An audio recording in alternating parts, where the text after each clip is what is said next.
Hey, what's going on, guys? Welcome back. It's been a long time since I posted something, and today I decided to show the progress and the stuff that I'm doing. So join me and let me show you all the stuff and the progress in my new tank. All right, for those who just happen to join or seeing this video for the first time, this is my 250-gallon Planet aquarium. The tank is being set up since 2-3 months ago, I will say. I made the cabin, the doors. I made the doors myself, and the side doors and the front stuff. The tank is from the company Planet Aquarium. The stand is for it's an aluminum stand, and I also I made the rack for the lights with extruded aluminum. As you can see, well, everything seems to be working just fine. So the tank itself is 6 feet long by 25 inches high and 30.5 inches. The depth is 30.5. So with the volume in the sump, I have a 60 gallons sump.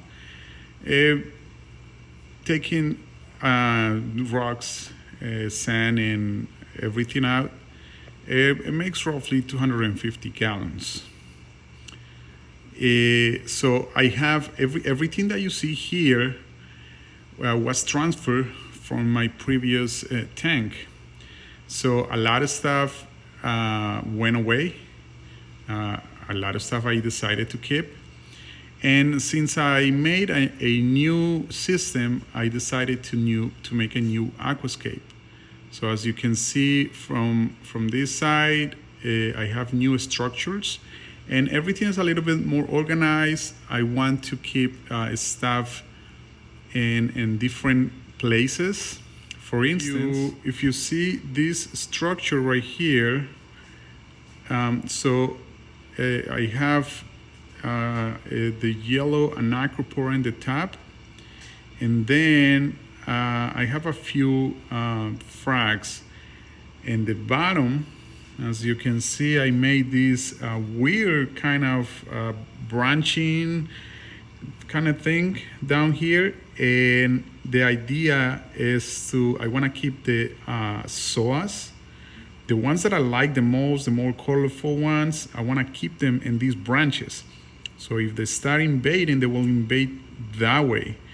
So they will be easy to manage, and I won't have them fighting over space, because if you mix them together, one is going to win. So I don't want that to happen. So I came out with that idea. Hopefully it works. Then in the top, I have the, like I said before, I have the anacropora, and then I have the Monty over there. I also have these guys. Now the Montiporas are not glue. So they are just there for now. Also the chalices. These chalices are like a little bit high end, so I have them here, but I don't want them to keep them there, because I know they're going to grow, they're going to shade, they're going to kill this stuff. So for now they're just there, And then in the second structure, so in the second structure right here, I decided to put all the torches. So as time progresses, I will have more of this stuff. Now this stuff is a pain in the ass. It's beautiful, but they stink everything. They don't like, sometimes you gotta be careful with the stuff that you choose, because they can, if they don't come from the same region, they can kill each other. So it's a pain in the ass, but I decided to keep them in this area so it's easy to control. In the bottom, I'm going to have all this stuff that is more towards the bottom end of the aquarium, and also I need to make a structure for these guys, something a little bit more nice, so it's elevated from the sand. So that's the next idea that I have. So moving on, the structure in the middle. So the structure in the middle, this is from my old tank. I haven't modified this guy because I just got lazy, but I like the way it looks. So this is going to be the Montipora structure. So all these Monties are really invasive. So I want to have them in this area so they're easy to trim if I have to. And eventually I will change this whole thing and I will have like a more dedicated setup or rock structure for these guys, and also the other corals that are in our Monties will be moved, right? So I have this stuff in the bottom, all the torches and frog spawns. They like it over there, and I like a nice garden. So I have to be really careful with this because they're a little bit close, not that close, but these guys will kill all this stuff. So that's the problem when you want to keep like a mixed race. So I have all this for sale. If anybody is interested, send me a DM. All this stuff is a BOGO. The next structure, this is from the old tank. I modified the structure a little bit, and the thing right here is that that Montipora, the forest fire, the Monty and the Anacro in the back, this stuff is very invasive. It grows very quickly, and so I like it, but I don't want this stuff to take over my tank, especially the purplish blue Pasillopora. That thing is really like a hardcore coral. It grows very fast and is super dense. So I cut it. I cut like half of it. And then I decided that this structure will be ideal for these guys. So they will live in there. I have to trim it with the time, but that's the best I could do. Also, I have the leathers. And to finish this with, I have the last structure that I decided to have all my chalices, like in the bottom, as you can see. So all the chalice are here in the bottom.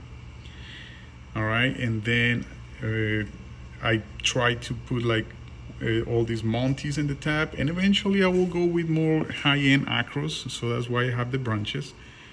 And of course, I have this stuff. It will still be here with me. I already moved a sell and give away a bunch of this. So it's in the corner, and I try to make like a barrier. So if the stuff moves away, any of them try to escape, I will grab them and get rid of them. So the idea is to have a barrier here. So I want to have more a higher structure, a little bit higher. So if they move, they will get here, not in the main rocks. All right, guys. So that's my tank as of right now. Yeah. And then next I will make a video about my, I haven't shown you guys the Innovator Marine. That tank is doing well. It's doing pretty good actually. So lots of work going on here.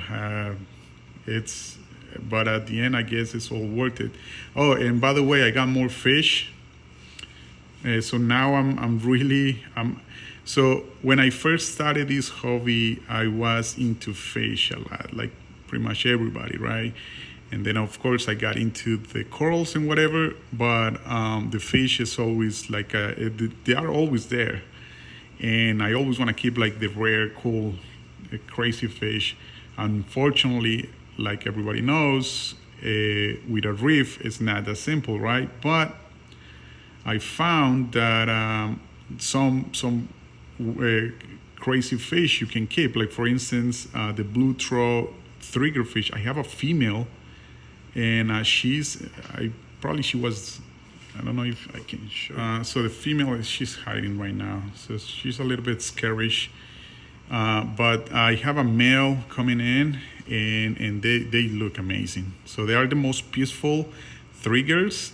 I also wanna, I'm crossing my fingers. I wanna have a Niger triggerfish.